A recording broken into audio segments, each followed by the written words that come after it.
But for now, let's have a first example.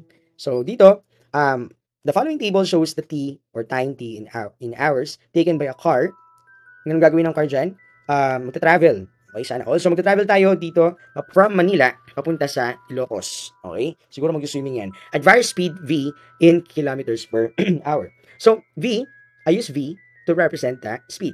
I use T to represent the time. So, you have to remember those things. Okay? So, the speed V is the first row in this particular table. These are the 30, 40, 50, 60, 80. Kapag pumunta ka na ng 80, mabilis na yung sasakyan mo. Kapag 30, sakto lang. Okay? Kapag naman yung time taken natin, ito yung number of hours. So, 4 hours, 3 hours, and so on. Sabi dito, kapag nagbiyahe ka ng may bilis lang na 30, then mas matagal kang magbabiyahe, 4 na oras. Kapag ang biyahe mo is 40, then mas mabilis ka ng konti. Kapag ang biyahe mo is 50, then mas mabilis ka rin. Pero kapag dumating ka ng 80, tuloy-tuloy yung biyahe mo, no? Hindi ka tumigil 80 kilometers per hour, ibig sabihin, yun yung pinaka-mabilis na punta mo papuntang Ilocos.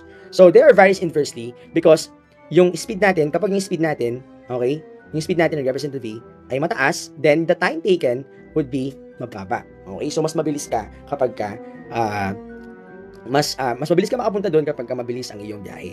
Okay, so, mas mabilis ang oras. So, ito yung mga kailangan natin sagutan. For now, let's proceed to the first particular given. So, the first particular given is to show that V varies inversely as T. Again, varies inversely as T. Nakita mo yung varies inversely? So, may gagawin tayo dyan kapag nakita mo yan. Papatunayan mo na totoo yung constant na formula. Okay? Ano nga ulit ang constant formula ng inverse variation? K is equal to V times T. Pero kanina gumamit tayo ng X times T. Pwede naman yun, no? Pero dito kasi gumamit tayo ng V and T. Again, ang V natin dito is the X. Ang Y natin dito is, ito po ay V, X, and Y. Okay? Yung V natin is X, and T natin is Y. Okay? Pero dito, for us to represent the speed, so that is the V. To represent the time, or number of hours, that is the T. Okay? So, kailangan na patunayan natin na constant term ang lalabas dyan. Para patunayan natin, let's solve for this particular given. So, 30 times 4, kasi ito yung VT natin, nagdagdag ako ng isa pang row, that is equal to 120. Right? So, next is 40 times 3. When we multiply it, we will write it here. That is equal to 120 as well. When you multiply this one, if you get the product, 120 rin yan. Multiplying these two numbers, that is 120. And finally, kapag pinakamabilis kang magbiyahe, then mas mabilis kang pumunta ng puntang Ilocos, sa kalahating oras, that is 120 as well. Okay, so napatunayan ba natin na pare-parehas ang ating constant? Then, kapag parehas ang constant natin, isa lang yung lumabas sa sagot, that is 120, then, we can show that the V varies inversely as T. Okay, so nakuha na natin yung ating first given. So, kompletuhin ko lang to, no? Yung 1 over V natin, mamaya kasi gagamitin natin yan. Yung 1 over V is 1 over 30. Okay, 1 over 30, that is equivalent to 0.0333. Next, yung 1 over 40 naman, 1 over 40, that is equivalent to 0.0250. Also, tutuloy natin, 0.0200.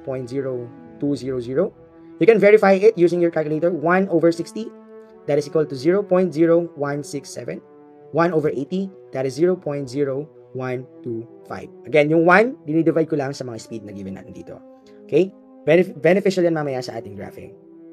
So, because of T, V times T is equal to 120, that is a constant, V and T are inverse proportions. So, that is the correct answer. Okay, so we will graph this particular table.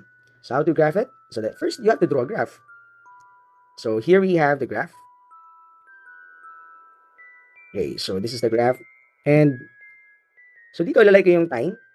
This is the time. Okay, this is the speed. Okay, there is the measurement for the particular speed. 30, 40, 50, 60. This one is 70. This one is 80. Okay, ito yung unang oras, pangalawang oras, yung tagal ng biyahe natin, pangatlo, pang-apat, at pang-lima. Okay, so now let's try to plot the points. So first, we have 30 and 4. 30 is, and 4 we have here, in here. So when we connect the dots. Also, 40 and 3. 40 and 3, dito natin makikita yan. 50 and 2.4. 2.4 is in between 2 and 0.3. Somewhere here. Okay. Okay. Nasa pagitan niya ni 2 and 3. Dito yan, 2.4 na yan. 60 and 2. 60 and 2, dito natin lalagay yan. 80 and 1.5, nasa pagitan niya ni 1 and 2. Actually, nasa gitna yan. Okay, so dito natin lalagay yan. So, as you can see, the graph looks like this. Actually, extended yan. Okay? Hindi siya straight line kasi magkaiba kasi ito, no? We are looking for the graph T. The graph of T against V pa lang yan. So, this is a graph for this particular inverse variation. Okay? Now, for us to graph this particular letter C, ito na yung kaninang ginawa natin. Okay? So, I just want to copy this one. And paste it here. Okay, ito na yung nakuha natin kanina. Yung dahilan kung bakit ganun yung graph natin. Bakit kinuha natin tong 1 over V para makita natin na linear din ito, inversely variated. So, here we have the time. Dito mo ilalagay yung time. Also, dito sa baba yung mga 1 over V natin, 1 over V. Okay, so, here, ilalagay ko yung 0.0050, medyo maliliit yan. 0.0100.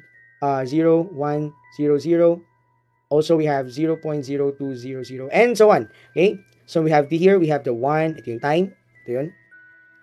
1, 2, 3, 4, and 5. Okay, so if the time is 4, okay, we will plot the 0.033. 0.033, nandito yan somewhere here. Nandito yan sa part na to. Okay, hindi ko na pinakita kasi medyo mahaba, no? I think nandito yan. So, itatapatan natin itong 4. Ayan. Sige na, ipakita ko na sa inyo. Ito yung 0.022, 0.250 or 0.0250. Also, we have 0.0300 and so on. Okay? So, next is 3 and 0.0250.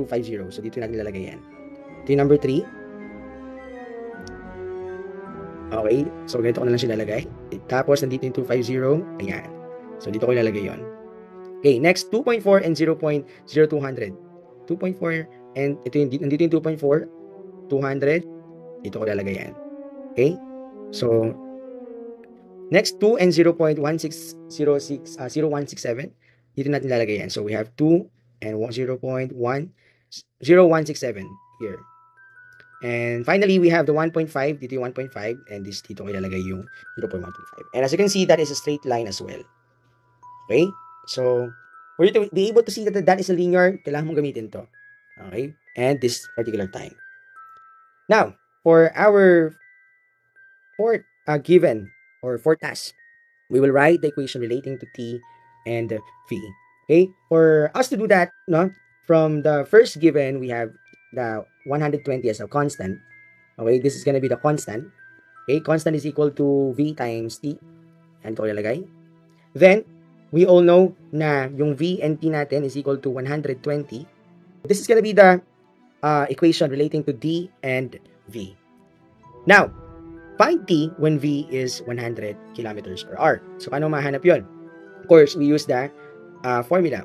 When V is 100, using this particular formula, no, V is 100. Pinalitan ko yung V ng 100 times T equals 120. Okay? So, finding the T, no, isolate natin tong T sa left-hand side. So, dividing both sides by 100, leaving us T is equal to 120 divided by 100. That is approximately 1.2. Okay? So, that is a 1.2 number of hours for you to na makakapunta ka ng Ilocos kapag ang biyahe mo is 100 kilometers per hour. Mas mabilis ka syempre sa 80. No? Mas mabilis ka makapunta sa 1.5 kapag mas mabilis yung iyong pagmamaneho. Okay? So next number, letter F. Now when V, find V. This time, V naman ang hanapin natin kapag given na yung time. So yung time natin is equal to 0.6. Okay? So we will be using the original formula here. So yung V ang hinahanap, yung T ay given na, which is 0.6 equals 120 as well. Dividing both sides by 0.6. Kasi ang goal natin mahanap yung V. Canceling this out. Okay, the remaining would be V is equal to 120 divided by 0.6. That is equal to 200. Okay, just imagine. No? Gustong pumunta ng ng Ilocos, from Manila to Ilocos, 0.6 yung oras mo. Kailangan mo daw mag-drive consistently ng 200 kilometers per hour. So, napakabilis nun. Okay? Ibig sabihin, walang hinto-hinto. Pag walang hinto-hinto, makarating ka ng Ilocos ng mabilis, pero biyaheng langit nga lang. Okay, so, now, here, naipakita na natin kung paano hanapin yung lahat ng mga given. So, from A to F. Now, I want you to try this particular given. Okay, so this particular given gives you this, ganun pa rin yung ating magiging variable, speed and time. Pero binawasan ko lang yung ating mga columns. So, tatlo lang po yung given, speed and time.